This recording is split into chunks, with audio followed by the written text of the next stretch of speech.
এক জঙ্গলে একটি শিয়াল ও হরিণ বাস করত। তারা দুজনেই খুব ভালো বন্ধু ছিল।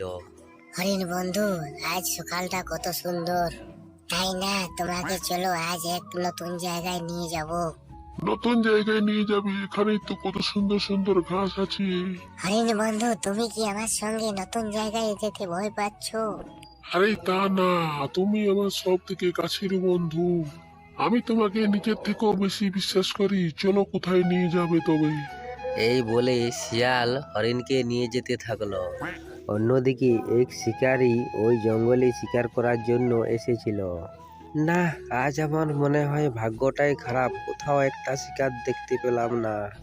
ওই দিক থেকে কিসের একটা আওয়াজ আসছে, যাই দেখি তো। শিয়াল বন্ধু, তুমি তো আমাকে খুব সুন্দর জায়গায় এনেছো তো। কি মিষ্টি মিষ্টি সুস্বাদু ঘাস। কি সুন্দর নদুস নাদুস হরিণ। আরে এ দেখছি আর একটি হরিণও আছে সঙ্গে। মনে হচ্ছে এই হরিণটার বন্ধু। আমাকে আগে এই শিয়ালটাকে ফাঁদে ফেলতে হবে, তাহলে হরিণটিকে আমি ধরতে পারবো।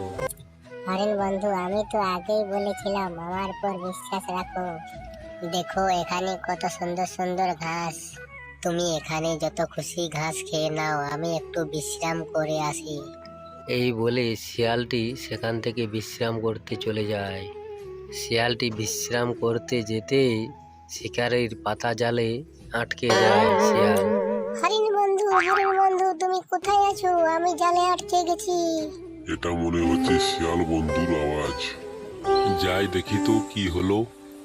কি হয়েছে শিয়াল বন্ধু, তুমি কিভাবে জালে আটকে গেলে? মনে হচ্ছে শিকারের ফাঁদে আটকে গেছি। হরিণ বন্ধু, শিকারটি মনে হচ্ছে আসছে। তুমি এখান থেকে পালিয়ে যাও, না হলে তোমাকেও মেরে ফেলবে।